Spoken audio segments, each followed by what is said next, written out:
the heck is that? A head?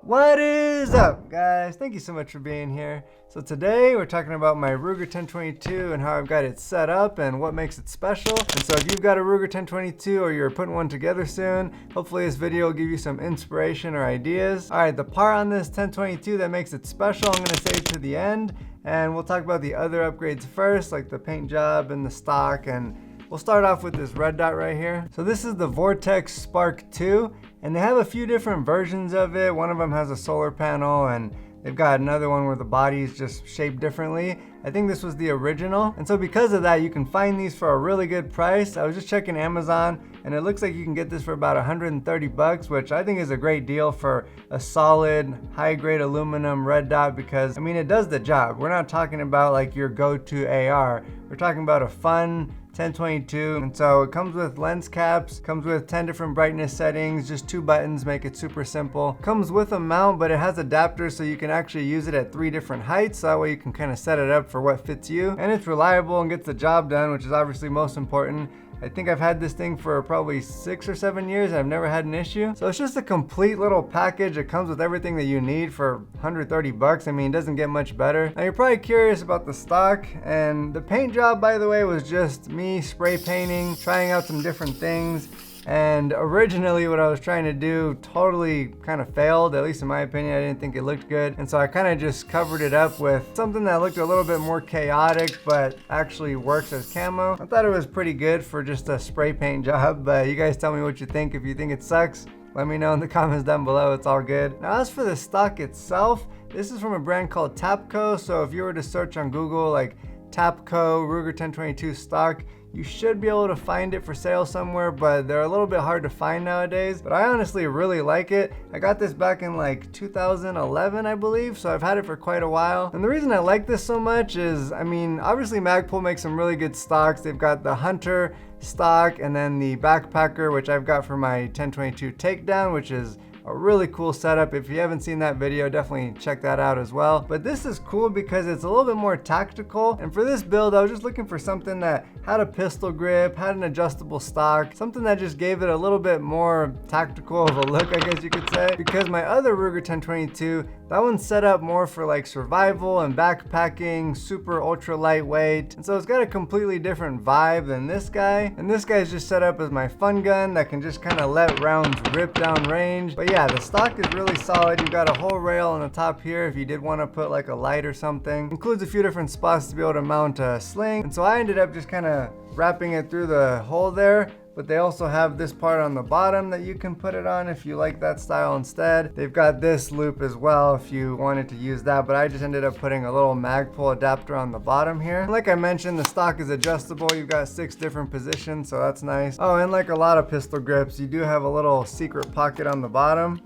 And so I'll just typically keep a little Ziploc bag with my extra battery for my red dot, just in case I ever left it on and the next time I went out to the range it was dead or something. Luckily, I typically remember to turn it off. I think I forgot one time, but this battery lasts so long that it was still perfectly good. And probably one of the best parts about this stock is the fact that I think it's only like 99 bucks. A lot of those Magpul ones, I believe they're around 120, 130, depending on where you're getting it. But again, I was looking for something with the adjustable stock and the pistol grip, just so it could have a little bit more of a like aggressive look or tactical. I hate using that word over and over, but it fits more with the look that I was going for. So if you can find one of these, I highly recommend picking it up if you're going for this type of look. Now, obviously the little 10 round rotary mags, at least in my experience, they're always the most reliable mags that you can use for the 1022. But if you do want something that can hold a little bit more rounds, these 25 rounders that are actually from Ruger, so it's not like some aftermarket thing, these are really, really good as well. You know, once in a while for me, they've been slightly less reliable just depending on the ammo, but for the most part they're still solid. And for a build like this that's just meant to send rounds like downrange and have fun with,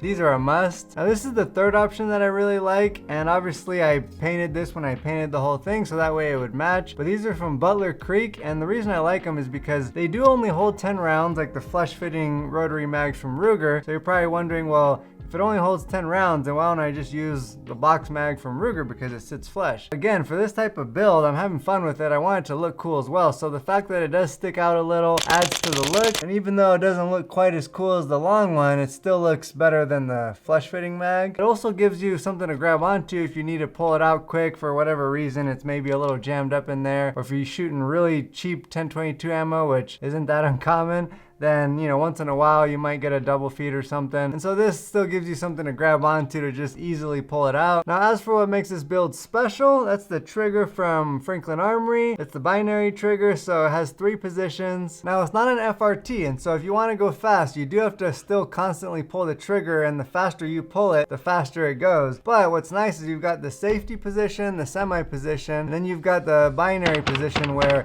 it'll shoot when you pull the trigger and when you release the trigger. And to be honest, I don't have the fastest trigger finger, and so you might be able to run this even faster than I can. But as you saw in the intro, I can still run it pretty quick, and it's just a ton of fun. I mean, the first time I shot it, it's like impossible to not smile. I mean, even now, forget just the first time. I mean, every single time you run this thing, it's impossible to not smile. It's so much fun. And by the way, this video is not sponsored. I paid for everything myself. I mean, most of this I've had for a long time, so none of this is sponsored. I wish it was, because these triggers are a little bit pricey, but I mean, in my opinion, it completely revamps the gun and just totally worth it. And if you're not familiar with Franklin Armory, these guys are super well known. They're kind of like the first ones to come out with this type of thing. They've been making them for like a decade now, and they're really reliable, they're safe. And if you're wondering, like, what do I do if I pull the trigger and then maybe something gets out on the range and you don't want to release that second shot, it's easy. You can just switch it to safe and then release the trigger, and it's not going to shoot. Obviously, when you get yours, safety test everything, make sure everything's working like it should.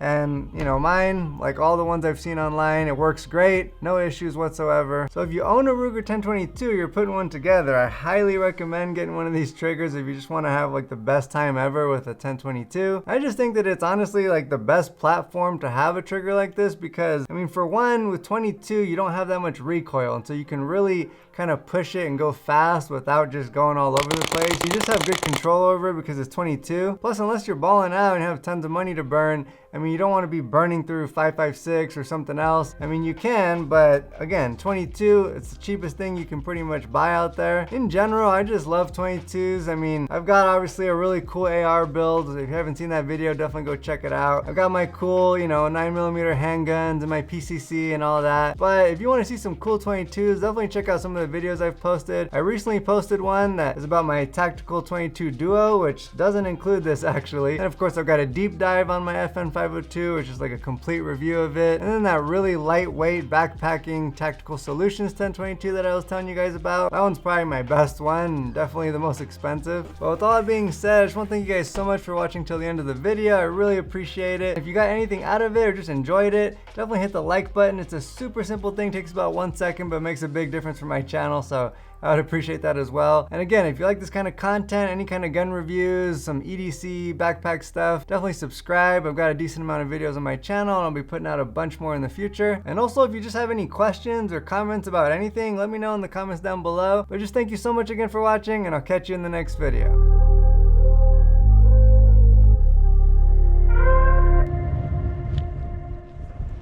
Oh, bad day to be a clown head. Can't even tell. Terrible day. It was clean before you started shooting at it. All right.